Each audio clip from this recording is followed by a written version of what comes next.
okwadani ivumelane ngakho kusahamba ngakho kuze kube manje? Esazivumelene ngakho kodwa ngiyafisa ukuthi lapho ukhozeni silungise lokhu kukhuluma khona. Ngiyabonga leli thuba thina njengeqembu le-NFP sathatha isinqumo sokuthi sakuhulumeni oyaphambili. So it was prudent ukuthi sithi masihlangana silalela i-constitution ithi uhulumeni wakha ngo-50+1. So 50+1 kwisifundazwe sa-KZN it's 41 people. So we chose to listen to the people and we chose ukuthi sinakekela abantu bakithi ngakho sicebule NFP sakhetha uhulumeni kwe-IFP, ANC, DA and NFP which makes 41. It's only on those reasons and no particular reasons of hatred. If besenza 50+1 namanye amaqembu which was MK, EFF and NFP, we would have taken a different decision based on policy. Ngiyakufisa lokho ukuthi ngicacise ngoba baningi abantu abafonayo out of concern and saying uzondoba NFP ayizonda umuntu. Thina sibuka ipolicy yethu, sabuka imanifesto yethu, sabuka ukuthi abantu bakithi soba kanjani phambili. Nakhona bekungilula but because we are an organization that caters for the people, kwakulula ukuthi egcineni ukuthi masihamba nalo lumbimbi lamaqembu awu4 uyayeka phambili abantu bakithi sokwazi ukubasiza. Ilesona leso zathu esenza ukuthi sikhethele ulumbimbi asikho futhi esinye. Nanti umbimbi senelikhethile abaningi basebeqale beqagula ukuthi wena siyakubona ufungiswa ngoba mayor waseZululand District Municipality boom kuqhamuka umntungwa uMichael Mkhonyovu Khumalo usethatha over njengomeya. Kuzindaba ezehle kahle kunina leso into ebenilindele. One, ngifisa ukucacisa la Mthiya. Iqembu le-NFP for a very long time ngikhumbula belingakwazi ungenela ukhetho.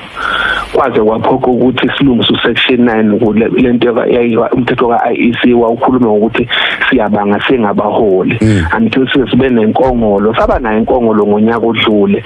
Kwakhethekela mina ke ngenhlanhla yami feeling a very huge responsibility from a giant, the founding president. Ngomhla ka-26 February u-IEC waresponda wasinikeza igunya lokuparticipate.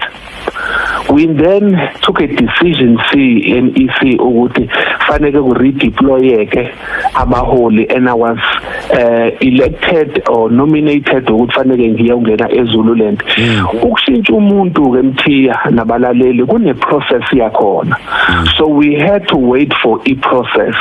So while the process was unfolding siqhubekile sanaki inketho and fortunately for us lento ye process is ya conclude aseyidlulile inketho. Wasekuphoqa ukuthi ke siqhubeke naleyo process ke ngayofunga ke izolo eZululand.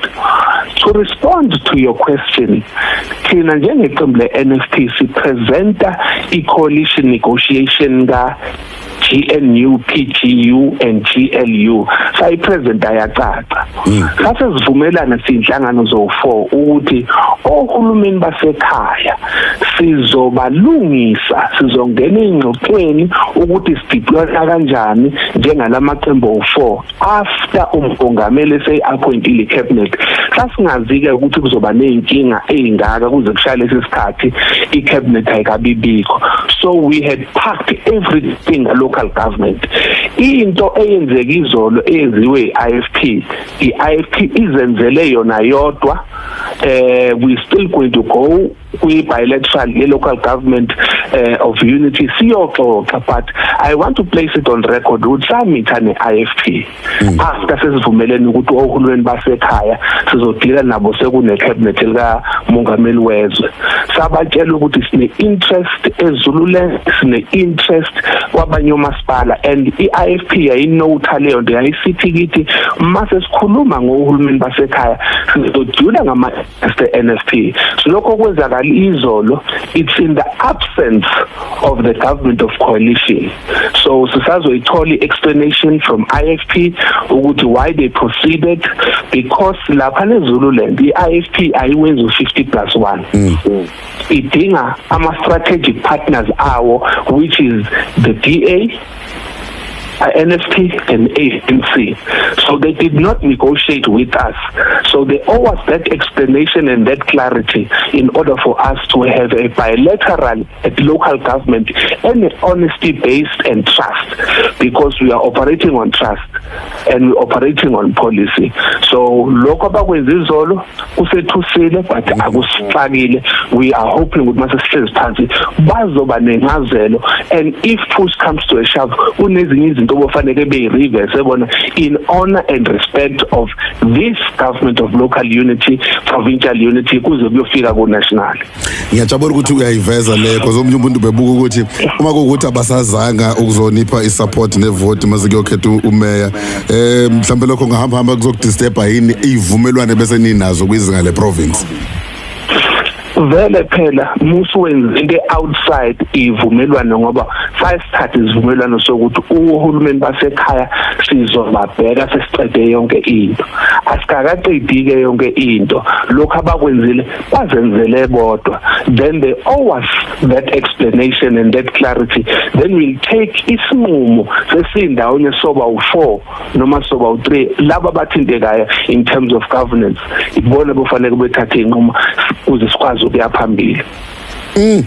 Hayi kushubile message ungayishiya kubantu abangama voters because enye izinto abantu bekhala ngazo ukuthi sifike sivote ngenxa yokuthi sifuna ukukhipha ubani sifake bani mase sekufika ithuba la sekuvotiwe khona bese kuba ama leaders asehlangana wodwa engalandanga imandate kithina phansi.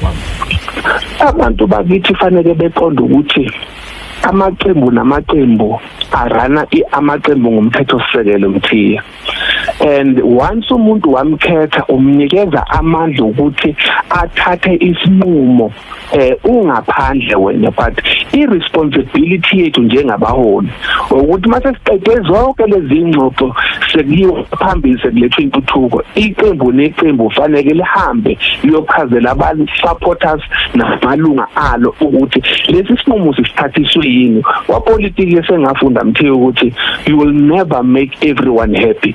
Kukhona basithakasela isinqumo, kukhona bangasithakaseli, but the best thing that you can do as a leader when you take a decision, make sure that you keep the happy constituency, then you try and recruit the unhappy constituency to see what land we are taking for the good for them also.